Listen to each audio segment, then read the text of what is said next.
biggie, which people probably seen if they've looked up like what's going on with my belly fat, is stress. Yeah.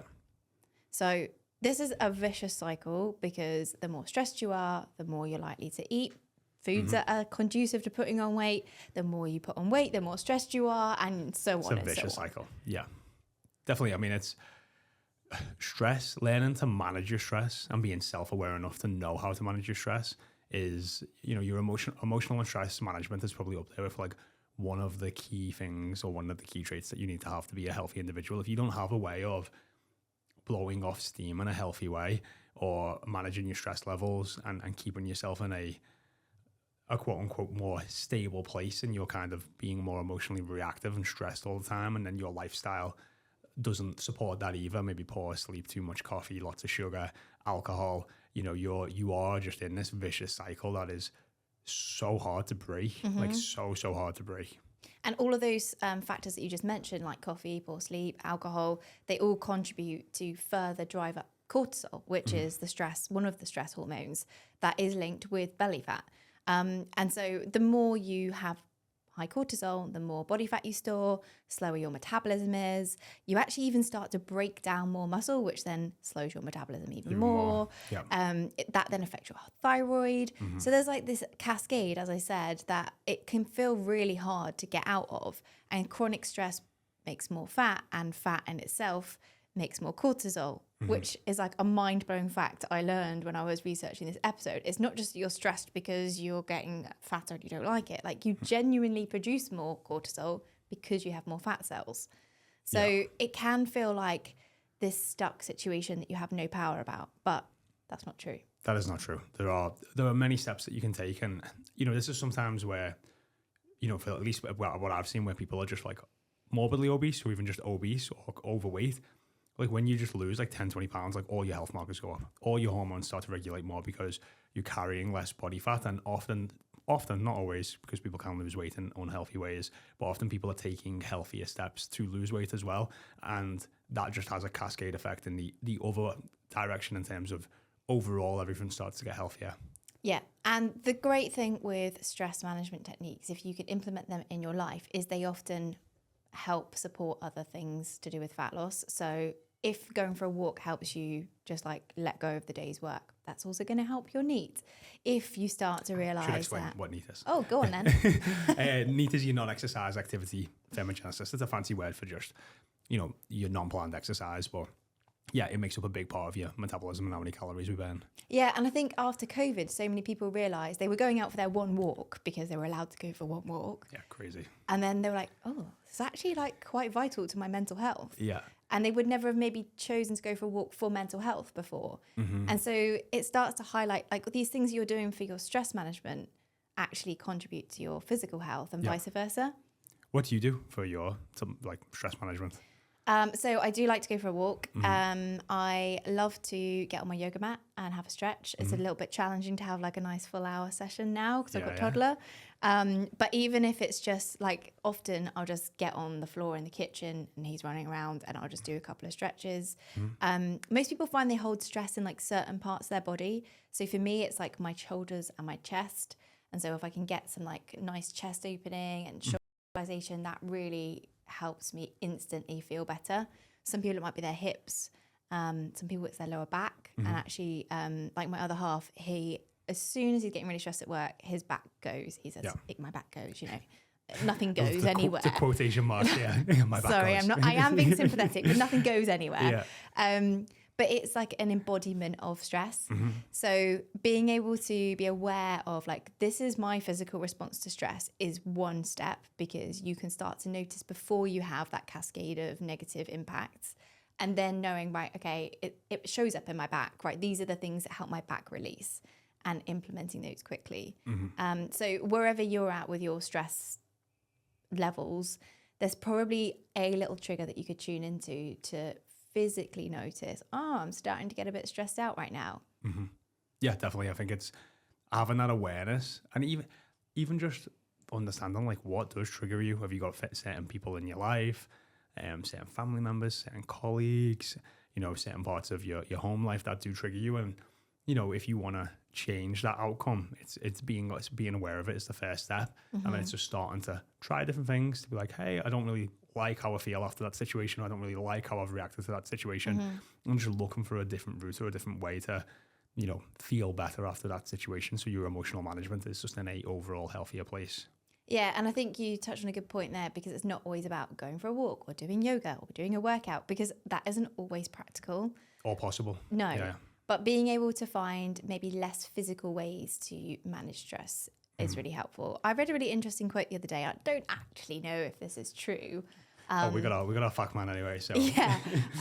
So apparently, when your brain is in gratitude or practicing gratitude, it can't also be in anxiety or stress. So I don't know if that's true, but I like the concept. Sounds nice. It sounds nice, but it is kind of like, if you are stressed out, it is taking you into a different thought process. If you go, do you know what? I know I'm stressed right now, but I'm just going to sit here and think of 3 things I'm grateful for. On a level, it makes sense that that's going to take you out of this reactive, like stressed, high-powered zone into like a reflective, calmer, happier zone, because you're thinking about things that make you happier. Yeah. So even if that's like maybe not scientifically correct, yeah, like it's actually still something that you could do in the moment. Yeah. Oh, what have we got here?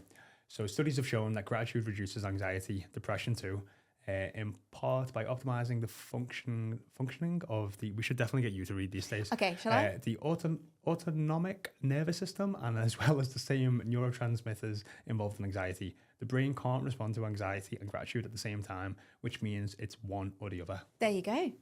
Very nice. Yeah. Internet says it's true. The internet says it's true. It must be true. I mean, there's, practicing gratitude is always a great place to be, because you're focusing on what you have and not what you don't have, or being reactive around the situation. So I think that's always, there's just that like fallacy, isn't it? Where people are always like, I'll be happy when, and it's just like, oh, they've got this, so they're better than me. And it's, I think when you're doing that a lot, it definitely puts you in a place of just comparison, and instead of just being like, you know what have I got? What have I got to be grateful for today? And it definitely it definitely helps me. It does. And I think a lot of people might assume that to deal with their stress, they need to take big steps. They need to start meditating, or they need to start going for a run every morning. But the science shows it can be small things that add up. And these can just be subtle shifts of thought processes that don't take a whole bunch of time, don't actually take a whole bunch of effort. It's just a reminder in your phone maybe.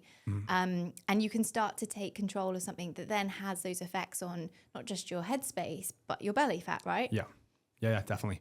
Have you got any other like little quirky things that you do? I've started doing one that I actually got off Andrew Huberman, which is this, and we have got off Fact Man again. So I can back me up on this. It's a double nostril breathe. So you take a big and then an exhale, and it's I think a couple of them like literally like lowers your heart rate, lowers your blood pressure.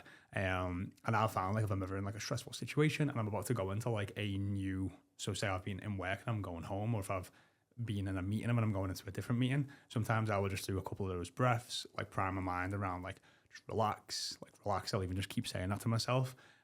So that I don't bring sometimes that same energy that's maybe experiencing something highly stressful into that like next place that I'm going. And I found that's like a very easy, not like I'm not going to go for a workout, I'm not going to go get like an ice bath, something that I would normally do to like de-stress to an extent. It's like a really easy, quick like state changer. Yeah, it's like a bite size stress management thing. Yeah, and there's so much behind breath regulation for stress. So obviously my background is in yoga and pranayama. A lot of it is to do with managing your stress, managing your autonomic nervous system. So by controlling your breath, you have a positive impact on your nervous system. Similarly, when you are stressed, you naturally breathe differently because your body's preparing to go run away or fight. So it's doing the physiological things to get you ready for that. And it's a two-way process. So I was actually talking to my brother about this one the other day, because he went to a yoga class. They said, now just breathe in through your left nostril and out through your right. And he was like, what kind of ninja level yoga is this? And I was literally thinking like, I could not do that. And I was like, no, you have to actually put your finger over. Right, there you go. And he was like, yeah, I figured that when I opened my eyes and saw everyone else was doing it. Yeah, that would be some control. Yeah. But there's a lot of different pranayama breath techniques, which are designed to sort of calm that nervous system down. And they are backed by science. It's what's this say? Go on. The physiological sigh or cyclic sighing, which is what you were describing, can be done anywhere and cost nothing. If you're feeling rattled, take 2 sharp inhales of breath, typically through the nose, followed by an extended exhale through the mouth. And actually, when it comes to the science of why that works, it's the exhale. Okay. So the exhale signifies to your body like, okay, like we can let go. Yeah. And it's easier to take a big, long, calm exhale when you've changed the state of your inhale. Right. Okay. And another cool thing is when you create a big exhale, you create a vacuum in your body. So the more you exhale, the easier it is to take a big inhale. And it just becomes like this nice big cycle of breath. Yeah. So if you find yourself in a short breath situation where you realize I'm actually a bit on edge and I've become shallow breathing, and that's like one of the stages towards being stressed, break that cycle, whether it's sighing, whether it's like singing is a really good one because you have to take a deep breath in and then belt out a big song. Just get your favorite tunes on. Yeah. So anything that's going to make you have a big, powerful exhale. Yeah. And then that's going to reset your cycle of breath. Yeah, amazing. Yeah. So those are things that are little snippets. Obviously, we would also recommend like regular kind of maintenance stress management. So these are things that you could do in the moment. They're little things that you can do in the moment, which definitely help. They're almost like little hacks, aren't they, to an extent? Yeah, some people don't like that word, but... Yeah. But the best thing to do is to prevent yourself getting sick in the first place. Of course. And like it's if you can have your environment set up so you avoid... It's impossible to completely get rid of all these sort of situations. It's part of life, isn't it, to an extent? But if your environment's set up where, you are in a more healthy workplace where, you aren't being triggered all the time by people left, right and center, which always, again, isn't the case. And then the other part is that I almost just see it like it's like filling your cup back up. So, making sure that you're getting great sleep or prioritizing sleep. Great sleep isn't always an option, but prioritizing sleep to get the best that you can in the situation that you're in or the season of life that you're in. Making sure you're regularly exercising. For me, that's a huge way of just like blowing off steam. I can feel like I'm at like 99 out of 100 in terms of stress. I go to bed, I get up in the morning, I do a hard workout. And then I'm like fine again. Like the world is right and sunshine and rainbows. Yeah. But there is worth mentioning that exercise, if you overtrain, can also be a stressor on your body. And I think it's something that, particularly in the context of managing belly fat, it can be tempting to be like, well, I'm just not working out enough, right? I'm going to do an extra hour of cardio every day because that will make the belly fat go. But actually, if you're also struggling with increased stress in other parts of your life, you add an extra hour of exercise every day. You don't increase your recovery to match that. You're probably contributing to the problem more than helping. Yeah, it's again about it's understanding that tipping scale and knowing where you need to maybe pour, how you need to pour but more back into you. So if you're sleeping 5 hours a night and you are looking to get up an hour earlier to get an exercise session and then do a HIIT workout, you probably would have been better getting that extra hour in bed and maybe just trying to go for a long walk at lunch or something instead. Like that's going to save you a lot more instead of always putting that consistent pressure on you to exercise. So yeah, it is having that awareness of like what is putting like that physical pressure and stress on your body, mental and physical, and also like how you personally react to relieving that. Yeah, and that's what it all comes down to, right? What's your body react like? What's a balanced workout routine for you? Yeah. And what actually makes you feel better, not you're doing it because you think it's going to fix this problem. So yeah, cortisol is a biggie. And I think it's something that people often, they think it's BS and they think, oh yeah, that's just an excuse that people come up with.